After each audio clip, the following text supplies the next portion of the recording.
সুধী দর্শক, আসসালামু আলাইকুম এবং অনেক শুভেচ্ছা। বাংলাদেশ থেকে এবং বাংলাদেশের বাইরে থেকে যারা আমার কথা শুনছেন বা আমার ভিডিওটা দেখছেন, সবাইকে আমি অনেক শুভেচ্ছা জানাচ্ছি এবং সালাম জানাচ্ছি।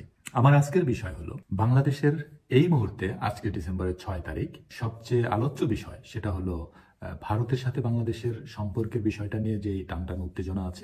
ভারত যে বাংলাদেশের উপর বিভিন্নভাবে প্রভাব খাটানোর চেষ্টা করছে এবং বিভিন্ন ভাবে বাংলাদেশ এবং বাংলাদেশের পরিস্থিতিকে উত্তপ্ত করার চেষ্টা করছে, এগুলোর উপর ভিত্তি করে আমার কিছু পরামর্শ এবং কিছু সমালোচনা বলতে পারেন, যেটা আমি বাংলাদেশের জনগণের জন্য আলাপ করতে চাই। প্রথমে আসবো কি জন্য এই হঠাৎ করে আমি এই বিষয়টা নিয়ে কথা বলতে চাই। এটা আসলে আমার কাছে, আমি একটা ছবি দেখেছি ইদানিং, একটা গ্রুপ ফটো, যেটার মধ্যে বাংলাদেশের রাজনৈতিক দলের যে ইম্পর্টেন্ট ব্যক্তিরা তারা সবাই মিলে ডক্টর ইউনূসের সাথে একটা গ্রুপ ছবি দিয়েছেন, যেটা হলো জাতীয় ঐক্যমতের একটা ছবি বা ঐক্যমত প্রতিষ্ঠার উপর ভিত্তি করে যে একটা গ্রুপ ছবি তোলা হয়েছে। তো বিষয়টা হলো যে ডক্টর ইউনূস এখনকার টেম্পোরারি গভর্নমেন্টের হেড, উনি বাংলাদেশের সবাইকে একত্র হওয়ার কথা বলছেন এবং ঐক্যের ডাক দিয়েছেন, বাংলাদেশের সবাইকে একসাথে কাজ করার জন্য ডাক দিয়েছেন।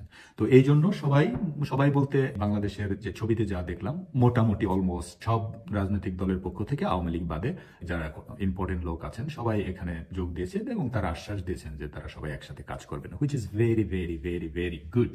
এবং এটা খুবই আশাব্যঞ্জক এবং এটা সম্মানের দাবি রাখে, কারণ এরকম একটা ছবি, এটা খুবই পজিটিভ ইমেজ এবং যেটা বাংলাদেশের মানুষের জন্য এবং বাংলাদেশের জন্য এবং বাংলাদেশের মানুষের সবার একসাথে কাজ করার যে অনুপ্রেরণা এবং যে কোনো কিছু মোকাবেলার যে একটা শক্তি, ভালো কিছু করার প্রয়াস, সব কিছুকে ত্বরান্বিত করবে এবং সবকিছুকে বেগবান করবে। সো এই ছবিটা অবশ্যই পজিটিভ এবং আমার ধারণা এই ছবিটা আমাদের সবারই প্রমোট করা উচিত এবং এটাকে স্প্রেড করা উচিত, ছড়িয়ে দেওয়া উচিত, যাতে সবাই এই ছবি দেখে সবার মধ্যে একটা অনুপ্রেরণা আসে। তো আসলে ভারতের বিষয়টা, ভারতের সাথে বাংলাদেশের যে বিষয়, এটা খুবই গুরুত্বপূর্ণ। আমার মনে হয় পৃথিবীর মধ্যে বাংলাদেশের যে পররাষ্ট্র অ্যাফেয়ার্স, মানে ফরেন অ্যাফেয়ার্স, তার মধ্যে সবচেয়ে ইম্পর্টেন্ট হলো, এটা সবচেয়ে ইম্পর্টেন্ট ভারতের সাথে বাংলাদেশের সম্পর্ক এবং ভারত বাংলাদেশ সম্পর্ক। এটা বলে রাখা ভালো। আমরা যদি একটু চিন্তা করি তাহলে আমরা অবশ্যই এটা বুঝতে পারবো যে ভারত বাংলাদেশের জন্য শুধুমাত্র একটা ফরেন কান্ট্রি না, এটা জাস্ট একটা পররাষ্ট্র না, এটা জাস্ট যে কোনো একটা কান্ট্রি না।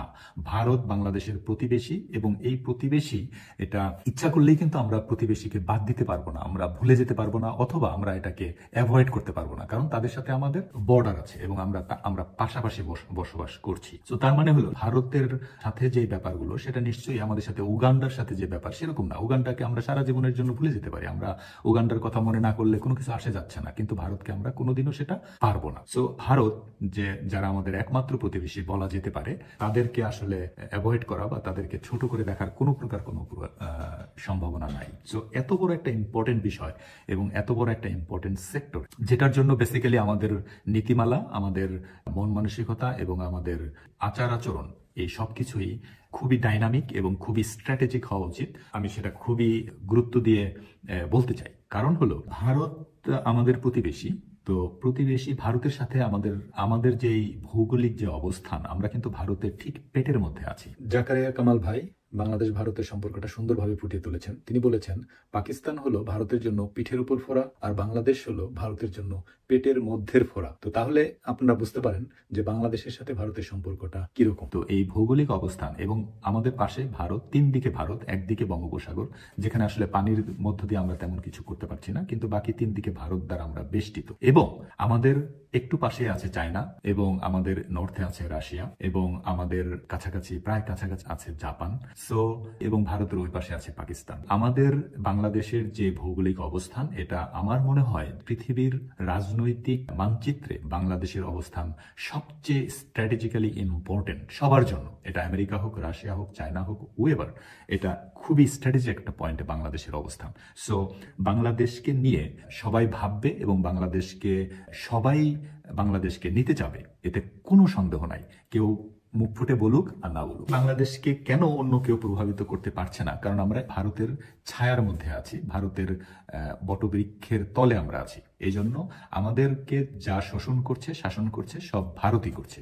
অন্যান্য কোনো বড় শক্তি আমাদেরকে শাসন শোষণ সরাসরি করতে পারছে না ভারতের জন্য। কিন্তু যদি তারা পারে বা আমরা যদি তাদেরকে সুযোগ দিই, তাহলে কিন্তু তারা করবে, ডেফিনেটলি করবে। সেটা যদি করে তাহলে পৃথিবীর রাজনৈতিক পরিস্থিতি অনেকটাই পাল্টে যাবে, এটা কনফার্ম। তো এনিওয়ে, যেটা বলছিলাম যে ভারতের সাথে আমাদের সম্পর্ক কিন্তু খুবই দৃঢ় সম্পর্ক। আমরা দীর্ঘদিন, মানে আমাদের এই অঞ্চল বাংলাদেশ বা বাংলাদেশে এখন আমরা যে জায়গাটায় বসবাস করছি, আমাদের এই অঞ্চল এবং আমাদের এই অঞ্চলের মানুষ সুদীর্ঘকাল হাজার হাজার বছর ধরে ভারতের সাথে আমাদের যোগাযোগ, আমাদের কৃষ্টি কালচার, আমাদের অস্তিত্ব অনেকভাবেই মিশে আছে। এছাড়াও ভারত স্বাধীনতা যুদ্ধে প্রত্যক্ষভাবে আমাদেরকে সাহায্য করেছে। হয়তোবা আমরা এটাও ভাবতে পারি যে ভারতের সাহায্য ছাড়া আমাদের বিজয় হতো কিনা, যে ভারতের সরাসরি হস্তক্ষেপ না থাকলে আমাদের স্বাধীনতা হতো কিনা বা আমরা বিজয় নিশ্চিত করতে পারতাম কিনা, সেটা নিয়ে অনেকের সন্দেহ আছে।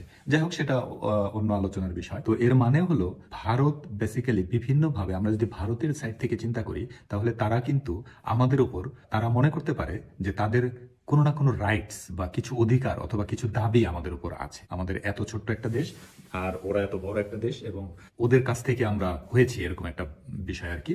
সো তারা তাদের দিক থেকে এই জিনিসটা মনে করতে পারে। আসলে এটা আমি মনে করি না এটা কোনো আপত্তিজনক বিষয়, কারণ এরকম যদি আমরা হতাম, আমরা যদি একটা বড় দেশ হতাম এবং আমাদের কাছ থেকে একটা ছোট একটা জায়গা, যদি একটা অঞ্চল, পার্বত্য চট্টগ্রাম হোক, হোয়াটএভার, এরকম একটা জায়গা যদি স্বাধীন হয়ে যেত, তাহলে আমরাও সবসময় মনে করতাম যে তারা আমাদের থেকে, তারা অরিজিনেটেড এবং তারা আমাদের অংশ ছিল। আমাদের কিছু দাবি, কিছু অধিকার, কিছু রাইটস তাদের কাছে আছে, এরকম একটা কিছু অটোমেটিক মানুষ চিন্তা করতে পারে। সেটা আমরাও করতে পারি হয়তো, বা এরকম ভাবে আমরা যদি চিন্তা করি। এর মধ্যে নানা ধরনের দ্বিমত আছে, বা মানুষের দ্বিমত থাকতেই পারে, বা অন্য চিন্তা থাকতেই পারে। যেমন অনেকেই বলছেন যে আমরা কখনোই ভারতের অংশ ছিলাম না, আমরা ভারত দ্বারা শাসিত হই নাই, আমরা আগে থেকে আলাদা ছিলাম। যাই হোক, তো সেই ক্ষেত্রে এটা যার যার চিন্তা ভাবনা। কিন্তু আমার মতে আমরা শুরু থেকে আসলে এই বৃহত্তর এই ভারতীয় অংশের মধ্যেই ছিলাম, কারণ আমরা তো ভূখণ্ড তো আর আলাদা করে, ইচ্ছা করলে আলাদা করে ফেলা যাবে না। আমরা মানসিকভাবে অন্যরকম চিন্তা করতে পারি, কিন্তু আমরা যে একই ভূখণ্ডের মধ্যে ছিলাম বা এখনো আছি, এটা আসলে বোঝাটা মুশকিল। এখনো আছি বলতে আমি বোঝাচ্ছি যে রাষ্ট্রীয় সীমানা আছে, কিন্তু আমাদের অবস্থান খুব কাছাকাছি এবং পাশাপাশি, এটাই আর কি। তো এর মধ্যে পাশাপাশি দেশ হলে, এবং বাংলাদেশ একটা জনবহুল দেশ এবং এটা একটা বড় মার্কেট, এটা কিন্তু চিন্তা করতে হবে যে বাংলাদেশ বিশ্বের 35তম বৃহত্তর একটা মার্কেট বিশ্বের মধ্যে।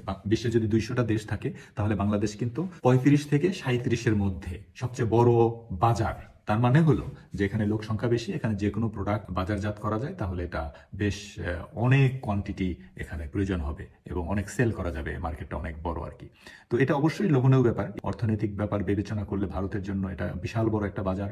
আবার ভারতীয় লোকজন যারা বাংলাদেশে কাজ করে, জব করে, তারাও অনেক বেতন, টাকা পয়সা এবং অন্যান্য বেনিফিটস তারা ভারতে নিয়ে যাচ্ছে। সো এটাও বেশ বড় একটা অঙ্ক, যেটা আমরা জানি না, তো তারা হয়তো আইডিয়া করতে পারবো না। কিন্তু আমরা যদি এটা রিয়েল ফিগারটা জানি, তাহলে আমরা বুঝতে পারবো যে এটা কি পরিমাণ হিউজ অ্যামাউন্ট তারা আমাদের বাংলাদেশ থেকে নিয়ে যাচ্ছে। এছাড়াও নট অনলি ইকোনমিক অ্যাক্টিভিটি, যে কোনো বাংলাদেশের পণ্য বলেন, ভারতীয় পণ্যের জন্য বাংলাদেশ অনেক বড় বাজার। সো বাংলাদেশি পণ্য কিন্তু ভারতে অতটা বেশি যাচ্ছে না যে পরিমাণ ভারতীয় পণ্য বাংলাদেশে আসছে। তারপর বাংলাদেশে থেকে ট্যুরিজম হচ্ছে ভারতে, ভারতীয় লোকজন বাংলাদেশে যতটা আসছে, বাংলাদেশ থেকে ভারতে যাচ্ছে তার চেয়ে অনেক অনেক বেশি। বাংলাদেশে থেকে চিকিৎসার জন্য একটা বিশাল পরিমাণ লোকজন কলকাতা যাচ্ছে, মাদ্রাজ যাচ্ছে, বোম্বে যাচ্ছে, চেন্নাই যাচ্ছে।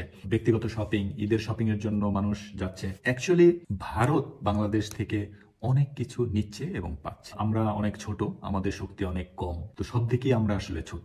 তো এরকম একটা প্রতিবেশী যারা সোনার ডিম পারে, তাদের সাথে আসলে ভারতের যেই কাজকর্ম এবং ভারতের আচার আচরণ আসলে অনেক জেন্টল হওয়ার কথা ছিল।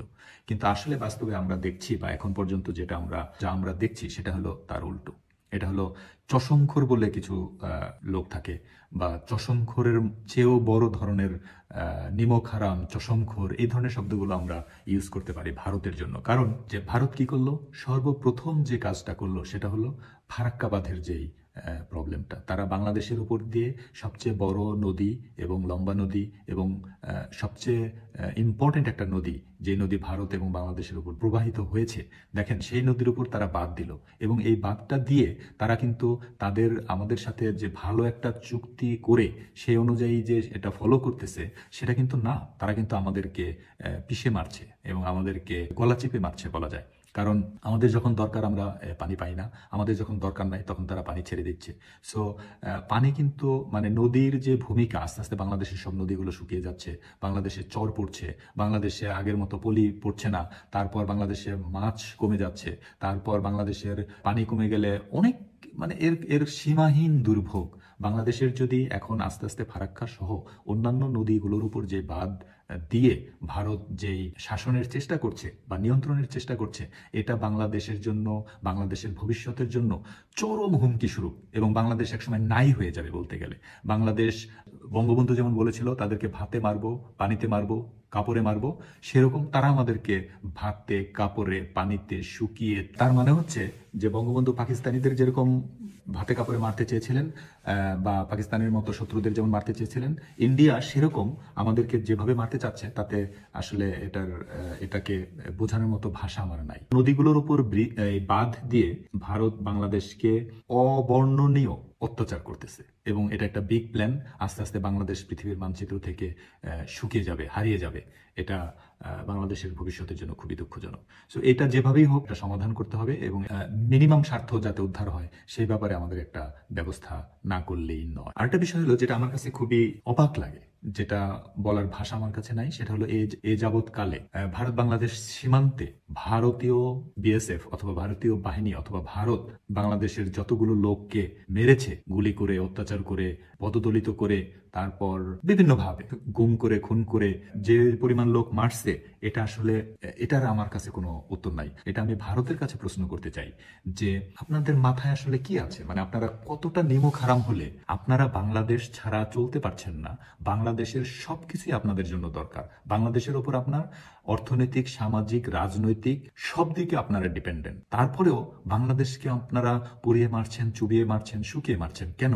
এবং গুলি করে মারছেন বাঙালিদের। আমার কথা হলো কি, বর্ডারে একটা চোরাচালানকারী যদি যায় বা চোরাচালানি করে, একটা চোরাচালানকারী কতটুকু ক্ষতি করতে পারবে? কয় টাকার চোরাচালানি সে করছে? তো চোরাচালানকারীকে ধরেন, আপনি যদি গুলি করতে পারেন তাহলে তাকে ধরতেও পারেন, আর আপনি তাকে ধরার ব্যবস্থা করেন, তার উপর শাস্তির ব্যবস্থা করেন। আপনি বর্ডারের দরকার হলে আরো গার্ড বাড়ান, অন্য ব্যবস্থা করেন, তাকে গ্রেফতার করেন।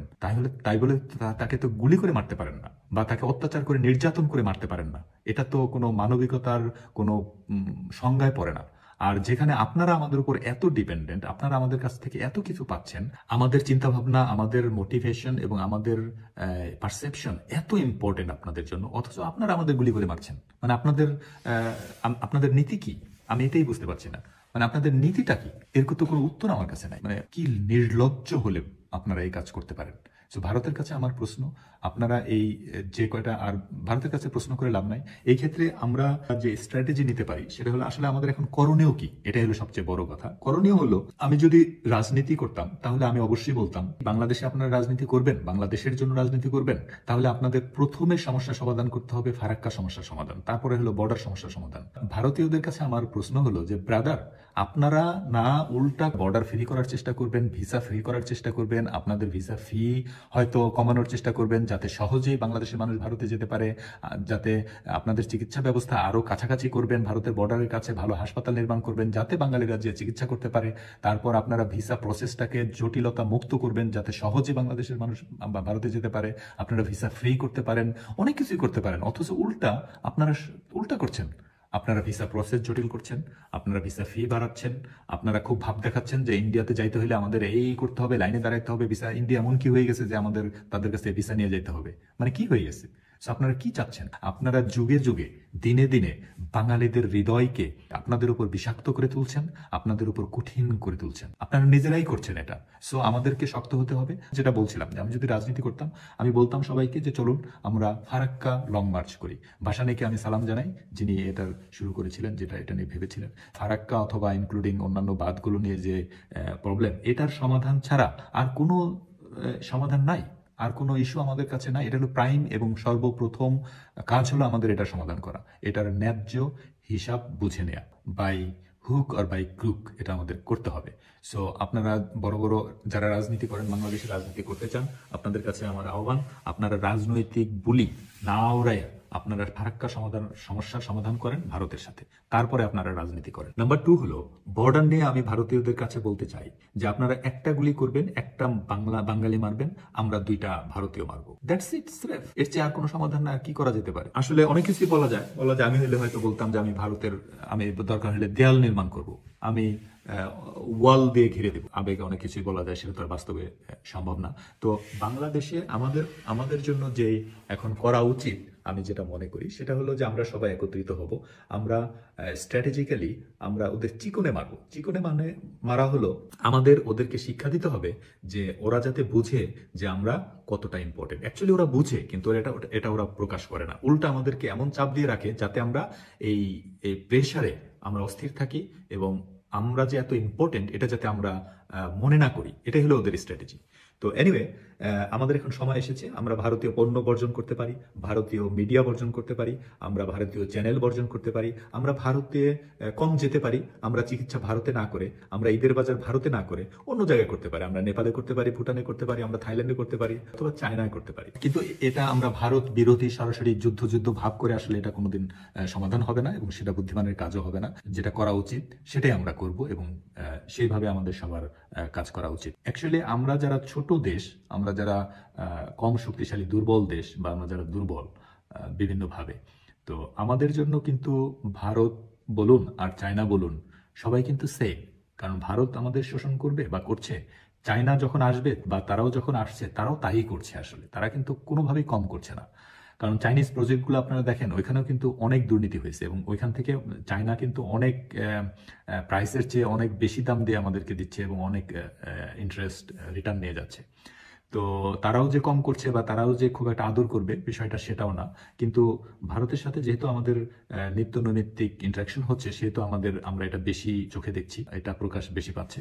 সো আমরা হুট করে যে ভারতকে বয়কট করে আমরা অন্য অল্টারনেটিভ দেখলেও যে আমাদের খুব একটা লাভ হবে, বিষয়টা সেটা কখনোই হবে না। বরঞ্চ এই সত্যকে মেনে নিতে হবে যে আমাদের প্রতিবেশী ভারত এবং তাদের সাথে আমাদের স্বার্থ এবং স্বার্থ সংশ্লিষ্ট সুবিধা অসুবিধা দুইটাই থাকবে এবং ঝগড়াঝাটি থাকবে, মনোমালিন্যতা থাকবে। এর মধ্যে আমাদের বেস্ট ইন্টারেস্ট খুঁজে বের করে সেইভাবে আমাদের কাজ করতে হবে। তো এই জন্য আমি বাংলাদেশিদের জন্য, বাঙালিদের জন্য আহ্বান জানাবো যে আমরা শুনে বুঝে কাজ করি, আমরা ধৈর্য নিয়ে কাজ করি এবং যে যার পক্ষ থেকে যতটুকু করা উচিত বা করতে পারি সেইভাবে আমরা ততটুকুই করার চেষ্টা করা উচিত। তবে আমাদেরকে কাজ করে দেখিয়ে দিতে হবে। আমাদেরকে উপরে কোনো আয়োজন করে শো অফ করা যাবে না, কিন্তু আমাদেরকে সত্যিকারের কাজ করে দেখিয়ে দিতে হবে বাংলাদেশকে উত্তেজিত করার ফসলটা কি হয়।